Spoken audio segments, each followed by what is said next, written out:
Today, we're hot off the press with the new Rolex releases in 2022, and I've got to say, there's not that much this year, but what's changed is quite unexpected.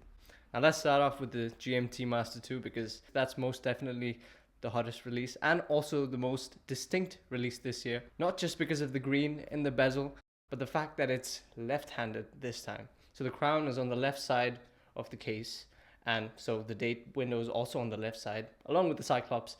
So it's quite a new aesthetic.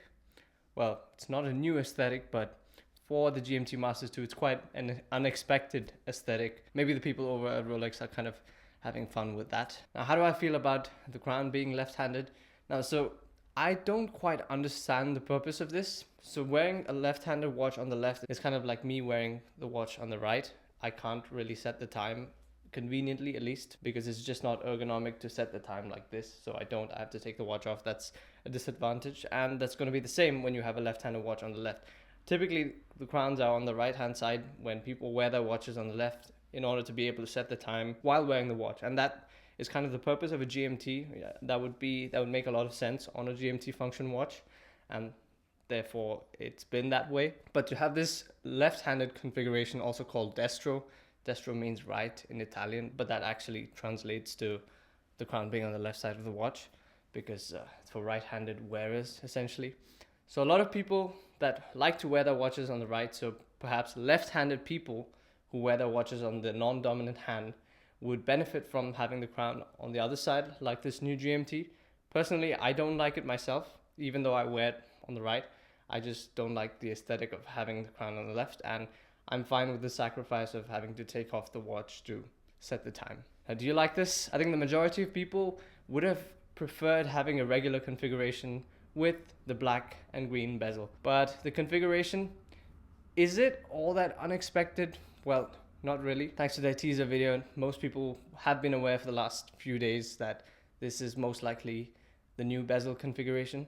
The good thing is they haven't discontinued the Pepsi or the Batman, so now there's 3 options, and that's great because back in 2019 there were also 3 options, the all black GMT, and that's one of the watches people predicted would make a comeback this year with an updated reference, but clearly it hasn't. So this new GMT Master bears the reference 126720 VTNR. So the VTNR has to do with the black and green, but the 126720 is likely to do with the crown being on the other side, because the typical GMT Master II references have been the 126710 BLNR and BLRO for the Pepsi. So now it's no longer a 10 at the end, it's a 20.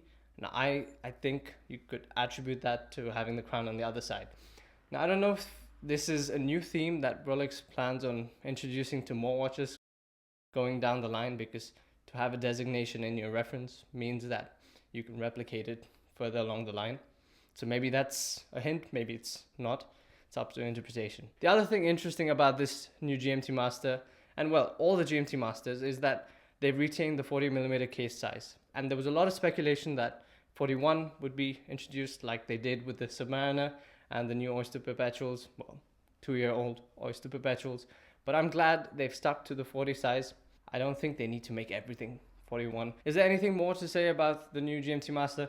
Well, not really. It's the same watch with the 3285 caliber movement, which has been in the 126710 references. Do I think this combination of black and green is better than black and blue? I don't know. It's just new, so maybe everyone's enthused about it, but will people prefer it to the Batman or the Pepsi down the line? It's hard to say. I think the Pepsi will still reign supreme, but not for the next few months or even the next year, because I don't think too many people will be getting this watch that early, thanks to Rolex's production issues. But that's the new GMT Master II. So next, let's move on to the Airking. So the updated Airking is slightly different. Now, the numerals are slightly different. The first thing you notice is the 0 before the 5 at the, 5-minute mark or at the 1 o'clock position.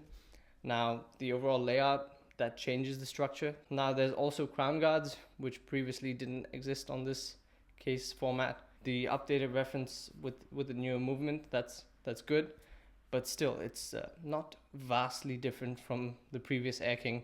And I don't know if this will draw that many more people into this design. I think people have their ideas kind of set on the Airking previously with the previous Airking itself, and I don't know if this is going to interest a whole new set of people. Of course, it's a stainless steel watch and it's limited production, so nevertheless it'll be worth more than the retail, but will the hype be there?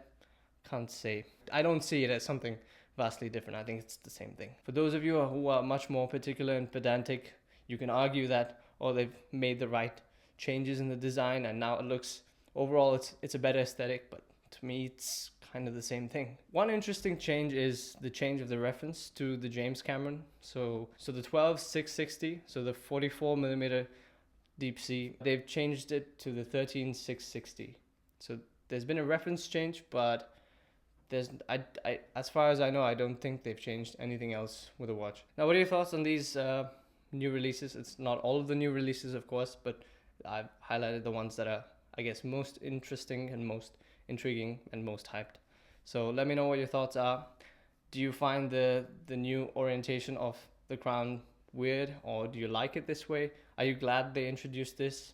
Would you have preferred it to have been an option instead of just a fixed choice? Let me know in the comments below. Thanks for watching. See you guys in the next video. Cheers.